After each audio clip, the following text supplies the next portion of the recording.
like you, developed a taste for the fermented grape juice many years ago. And even in those very early days of college, when my roommates and friends would be sucking down the suds as quickly as they could, while I was not averse to joining them, I just always loved the taste of wine. It just it sang to me some particular song. And I remember as a young college freshman having friends over, and the only thing I knew how to cook was spaghetti. So I would have them over for spaghetti dinners, and then I would go out and get a jug of Almaden Mountain Red or some other crazy wine, Mountain Burgundy. That's what it was. And to me, that was just dandy. I mean, I was happy. So my taste for wine continued. I got to know a little bit more about it, although there weren't many sources of knowledge back in those days. You just kind of drank and learned a little bit, maybe from a guy at the local wine shop or liquor store or whatever who knew more than you did, which was almost everybody. But nonetheless, I continued in that habit. And then, through the years, I got into business, and I was doing business consulting, and I was in a tasting group. And I met a guy who owned a small wine importer. And this was down in Florida. And he quickly realized that I knew a lot more about business than he did. And he asked me if I would come join his little company as president and run this little wine import and distributorship. So that was really my conversion to wine as a hobby into wine as a business. And that's when I really had to learn. I had to get smart, real fast, as they say. And so it was a wonderful opportunity for me. And I never looked back. That was almost 30 years ago. And wine has been an integral part of my life since then. Jim Laughren is joining us. He's a certified wine educator and president of Winehead Consulting out of Chicago, Illinois, and he's joining us this afternoon. So, Jim, if do you have to have a knowledge about wine to be able to go to your favorite establishment and start enjoying some wines? Are there any rules that you have to follow? There are absolutely no rules, and anyone who tells you that they are is just trying to pat themselves on the back. It doesn't matter. When I was whatever age I was, I won't mention it because I'm not sure it was completely legal at the time. I enjoyed that just as much as I've enjoyed many wines since then. So I think the first thing we have to realize is that, number one, it's just grape juice, folks. So let's not get too excited. All right, it's just grape juice. Number two is that humankind has been enjoying wine for possibly 9,000 or 10,000 years. Wow. And so sophistication is not required. Fancy vocabulary is not required. Expensive labels and bottles are not required. The only thing you've got to be in tune with to begin your journey, if you will, is knowing what tastes good to you and what doesn't. And there is no right or wrong as far as taste go, is there, Jim? Of course not. No, of course not. Everyone's palate is a little bit different. So you may like wine A, and I may not care for it at all, but then I like wine C or wine F or D. It doesn't matter. The thing is just to do something or to taste something that you enjoy and build on that. So, maybe you enjoy some jug wine or some box wine that you've tried and you liked it. All right, well, use that as your starting point. Now, when you go to the wine shop, tell the retailer. These people can be a real resource for you. I've had such and such a wine, that one that comes in the funny box with all the flowers on it, or whatever it is, and say, I'd like to try something that may be similar to that. Do you have anything you can recommend? And that's how you begin. You just build on it slowly. Okay. Nothing is wrong. Nothing is bad. Some things you'll enjoy more than others, but the point is, do you enjoy it? Right. In the end, that's all that really matters. So if you're like me and you like a great Gewürztraminer, don't be embarrassed by your love of a sweet wine. I know they're one of my favorite. Oh, not at all. Yeah. Not at all. I mean, one of the one of the things we're coming to realize in the wine world is that probably 20% of folks who taste wine, who sample wine, really do prefer a sweet wine.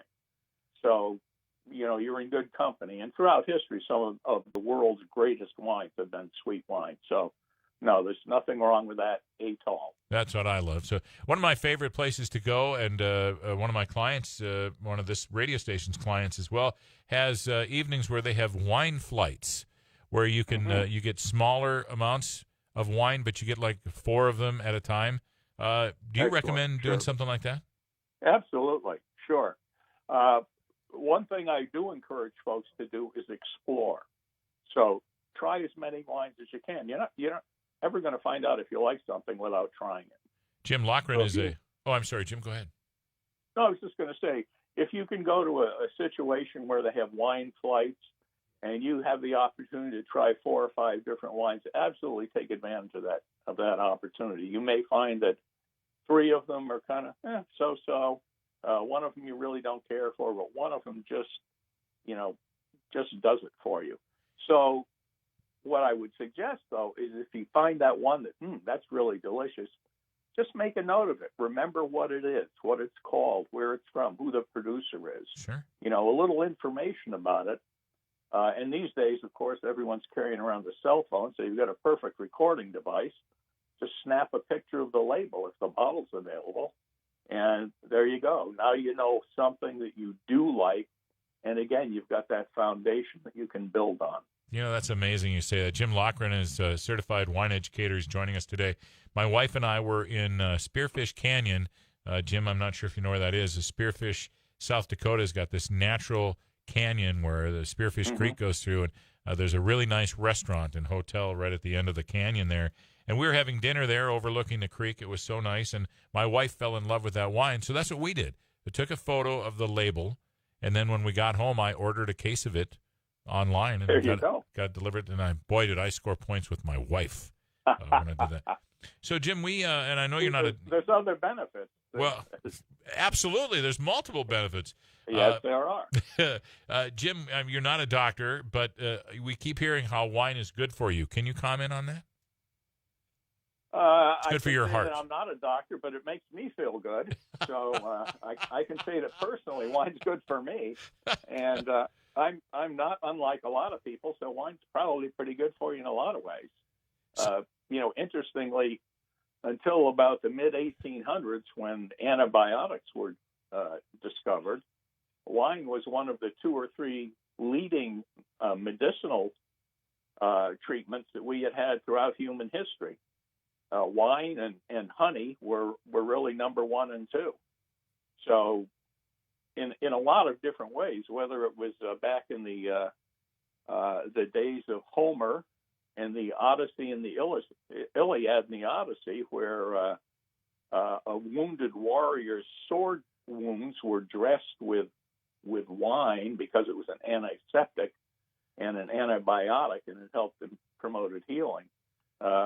Right up to days, I remember as a kid, doctors recommending to my parents, even in their generation, that they have a little glass of wine about a half an hour before dinner to aid in their digestion. So, I think anything like that in reasonable doses is probably pretty healthy for you. Jim, how do we find more information about you? Do you have a website out there or something?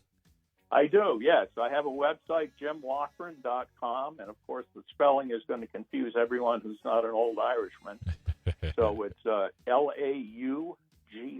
Laughren, jimlaughren.com, or you can go on to Amazon if you're looking for something interesting to read, and Google my name in there, and that'll pull up both the books, and you'll be off. And I've got a couple other very small, interesting books coming out very shortly. These are 15-minute guides. So the first is a 15-minute guide to red wine, everything you really need to know, and we're always never had the chance to ask, and a 15-minute guide to white wine. So again, short, sweet. Let's get to the point. Let's enjoy this, and let's not make it a big, complicated, scary thing, because it was never intended to be that. and it's a great de-stressor during the middle of this pandemic. And I did look this up, Jim. You'll be happy to know historic Annie Green Springs wine brand has returned to the market. This is dated July 2017. So if you're looking for some Plum Hollow, I know it's got to be out there. Annie Green Springs, here I come. Hey, Jim Laughren, thanks so very much. By the way, JimLaughren.com. Again, it's pronounced Jim Laughren, but it looks like Laughren, Laughren, JimLaughren.com. Jim, thank you so much for sharing your information and your knowledge with us today. Hope you have a glass of wine and a lovely evening tonight. Dan, thanks a million. It's been great chatting with you, and happy to talk with you anytime. Thank you, Jim. You have a good night. Mighty 790 KFGO. KFGO time coming up on 425. You're listening to The Drive on the Mighty 790 KFGO. The Veterans Hour with host Dave Rice. Saturday at 4 p.m. on 790